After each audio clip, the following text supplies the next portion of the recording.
नमस्कार, शानदार news breaking मध्ये आपले सर्वांचे मनपूर्वक स्वागत। पाहूया आजच्या ठळक घडामोडी। जयसिंगपूर शहरामध्ये गेल्या 8 दिवसापासून डेरेदार वृक्षांची मोठ्या प्रमाणात कत्तली करण्यात येत आहे। याबाबत शहरातील वृक्षप्रेमी संतप्त झाले असून आज जयसिंगपूर नगरपालिकेचे प्रशासकीय अधिकारी मुख्याधिकारी श्रीमती टीना गवळी यांना याबाबत जाब विचारताना उपस्थित पदाधिकाऱ्यांनी प्रश्नांची सरबत्ती केली आणि प्रशासनाला धारेवर धरले। गली नंबर 2 येथे जवळपास 20 ते 25 वर्षापूर्वीचे डेरेदार वृक्ष तोडण्यात आले आहे। याबाबत कोणी परवानगी दिली आणि कोणी परवानगी घेतली याबाबत खुलासा करावा, अन्यथा आम्ही वृक्षप्रेमी मोठ्या स्टाईलने उत्तर देऊ अशाही यावेळी इशारा देण्यात आला आहे। यावेळी माजी नगरसेवक चंद्रकांत जाधव घुनकीकर बापू तसेच कॉम्रेड रघुनाथ देशिंगे, वृक्षप्रेमी आणि सामाजिक कार्यकर्ते शंकर नाळे तसेच भगवंत जांभळे यांच्यासह पदाधिकारी मोठ्या संख्येने उपस्थित होते। यावेळी सामाजिक कार्यकर्ते शंकर नाळे यांच्यासह माजी नगरसेवक चंद्रकांत जाधव घुनकीकर आणि कॉम्रेड रघुनाथ देशिंगे तसेच स्वराज्य क्रांतीचे आदम मुजावर यांनी प्रशासनाला धारेवर धरले। शहरातील नागरिकांच्याकडून वृक्षकर घेण्यात येतो। एकीकडे पालिका प्रशासन झाडे लावा, झाडे जगवा, वृक्ष संवर्धन करा अशा आशयाचे संदेश देत असताना दुसरीकडे पालिका प्रशासन गांधारीची भूमिका घेत असून शहरात इतक्या मोठ्या प्रमाणात झाडांची कत्तली कशी होतात आणि का याबाबत खुलासा करावा, अन्यथा लवकरच उपोषण करणार असल्याचीही यावेळी उपस्थित पदाधिकाऱ्यांनी इशारा दिला आहे।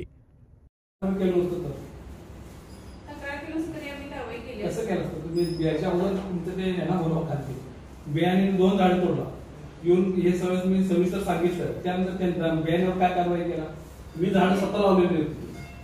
नाही आता ते खाली तुमचा कोण आहे कारण आता ते मापुद्याला कोण आला किशोर बोल, मी स्वतः ते बियाणे 2 जीसीबी झाडं काढले। नगरपालिका त्याचं पालन पोषण करत नाही, नागरिक करतात तुम्ही सुद्धा ही अशी स्वतःला काय नाही मालक आहेत, जीसीबी मालक आहेत काय उद्योगपती असतील त्यांच्या घरात काय वाले मॅडम कोण कोण झाडं तोडतील आणि आपल्याला काय अधिकार सगळ्या नागरिकांच्या वृक्षकर घेत आहे हे तर बरोबर आहे। मग तोडायला परमिशन तुम्ही एक तर मुळात त्यांनी घेतली नाही, त्यांच्यावर गुन्हे दाखल व्हायला पाहिजे।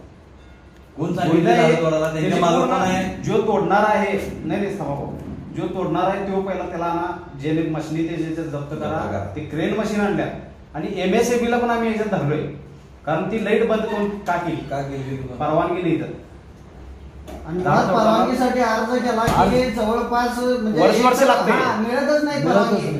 मिळाले तर एवढी मोठी यादी त्या नियमाच्या अटीची घालून देतात की असं करा तसं करा, ह्या नियमात बसत असेल तर करा। मग नियमानं गेलेला तुम्ही चुंबवणार नगरपालिका प्रशासन म्हणून आणि परस्पर करणाऱ्याला तुम्ही मुक्त हस्त सोडणार। काय केला तर केला, तक्रार आली तर बघू, मग तुम्ही लगेच प्रमाणे उत्तर देणार, दंडाची कारवाई करू। काय अशी भीती झाडत होती। शवनगर तर सगळं उजाडवाला झालाय आता, सगळं माळरान जसं आता ते माळावर म्हणून तसंच झालंय, ते माळच झालाय आता कोण पण काय पण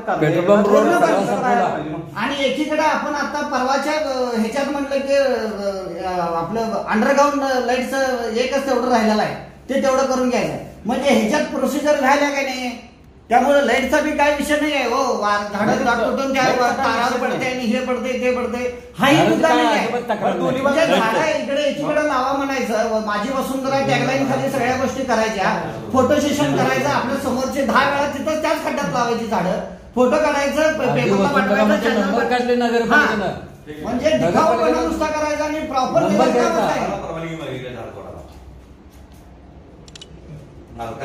त्याला परवानगी नाही कोण छत्रसिंग लावून गेले बरं। आणि मागणारे परवानगी मागणारे हे रास्त असते, त्यांच्या घरातली ते मुलं गेलेले असतात, बोरमध्ये मुलं गेलेले असतात, ह्या कारणासाठी मागितलेलं असतात, घरगुती मोठ्या अडचणी असतात आणि त्याच्यासाठी ती मागणी मागितलेली असते की जेणेकरून त्या बोरमध्ये त्याची मुलं गेल्यात किंवा भिंतीतनी मुलं शिराल्या। आमची मागणी मॅडम एकच आहे, तुम्ही दंड करा, काही करा, त्यांच्यावर गुन्हे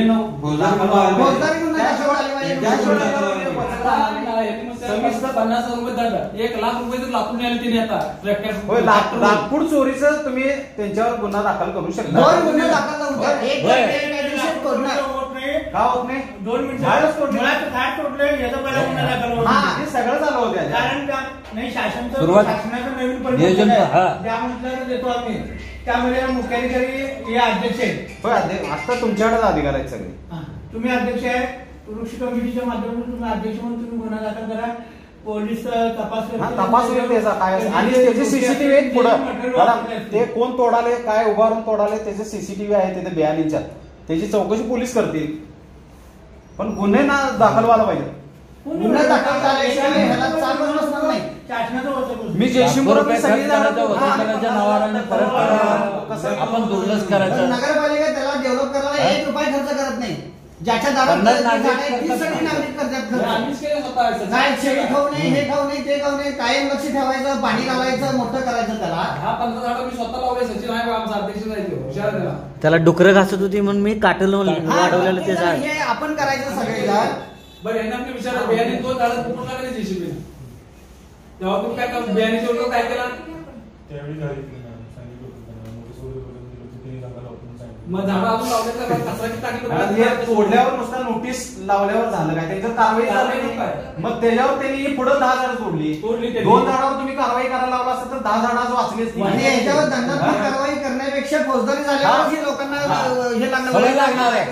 नाहीतर हे काही असंच ये रे माझ्या मागल्या ताक करण्याचं त्यांनी भरतो म्हणायचं. पहिल्या गल्लीतली पण 2 झाडं तोडल्यात ते पण विषय मिटवला आहे माजी नगरसेवकांनी 2 झाडं तोडली.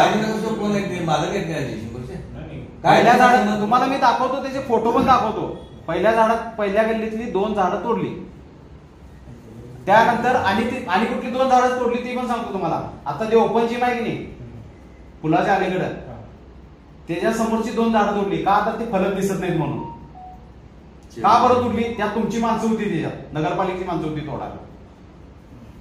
बोलवा तुम्ही कधीही बोलवा म्हणजे काय व्हायला प्रत्येक सांगितले ते भांडी मारायला तयार नाही. आम्ही जरी तोडलो तरी आमच्यावर गुन्हा दाखल करा असं नाही. झाड तोडल्यावर गुन्हा दाखल तोंड बघून करू नका. सगळ्यांना एकच नियम ठेवा आणि गुन्हे दाखल झाल्याशिवाय थांबणार नाही.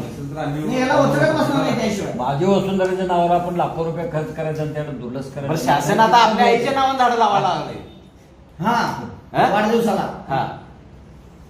बरं आपण नगरपालिका खर्च पण किती करतो त्याला झाडं किती लावतो आम्ही 16 पत्र झाडच लावू नका म्हणून जयसिंगपुरात त्यावेळेला स्वरूपवहिनी अध्यक्ष होते ते तराड होते. त्याने माझे पत्र देखील वाचताना म्हणते की झाडं लावून शासनाचं प्रोजेक्ट आहे म्हणून शासनानं 2 कोटी लावा म्हणून मुख्यमंत्री फडणवीस होते. त्यांनी म्हणते 2 कोटी वृक्ष लागवड म्हणून बावनकुळे वनमंत्री होते. आणि ही मॅडम लावलं ती सगळी झाडं डांबाखाली लावलं.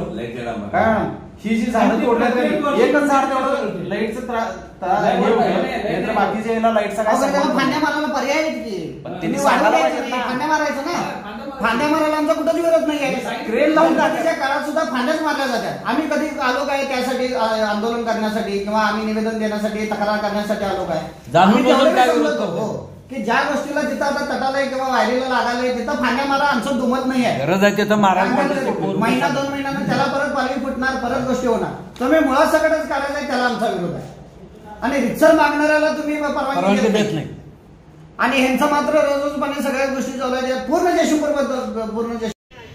जयसिंगपूर शहरातील गल्ली नंबर 2 येथील कमीत कमी 10 ते 12 झाडं जवळपास 20 वर्षापूर्वीची लावून केलेली झाडं अशी झाडं एका उद्योगपतीच्या सांगण्यावरून आणि काही माजी नगरसेवकांच्या प्रयत्नामुळं गल्ली नंबर 2 येथील 11 ते 12 झाडं मोठ्या प्रमाणामध्ये तोडली गेलेली आहे.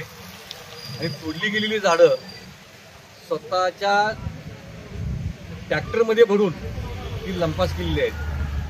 असा कारभार ह्या जयसिंगपूर नगरपालिकेच्या माध्यमातून जयसिंगपूर शहरामध्ये चालू आहे.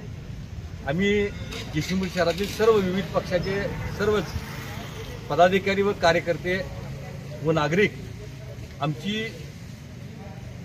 माननीय जिल्हाधिकारी यांच्याकडे मागणी आहे की हा जो प्रकार घडलेला आहे त्या प्रकाराच्या बाबतीमध्ये त्या ज्यांनी झाडं तोडायला लावली ज्यांची गाड्या आहेत ट्रॅक्टर आहेत JCB आहेत पोकलँड आहेत आणि त्याच्या मागचे जे सूत्रधार आहेत माजी नगरसेवक कोणी असतील ते त्यांच्यावरती फौजदारी करावी अशी आमची जयसिंगपूरच्या वतीनं सर्व पक्षाच्या वतीनं व नागरिकांच्या वतीनं आम्ही अशी मागणी करत आहे.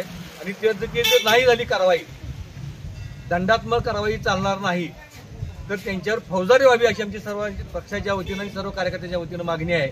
आणि हे जर कारवाई जर झाली नाही गेल्या 2-3 दिवसामध्ये तर जयसिंगपूर नगरपालिकेसमोर आम्ही उपोषणाला बसू.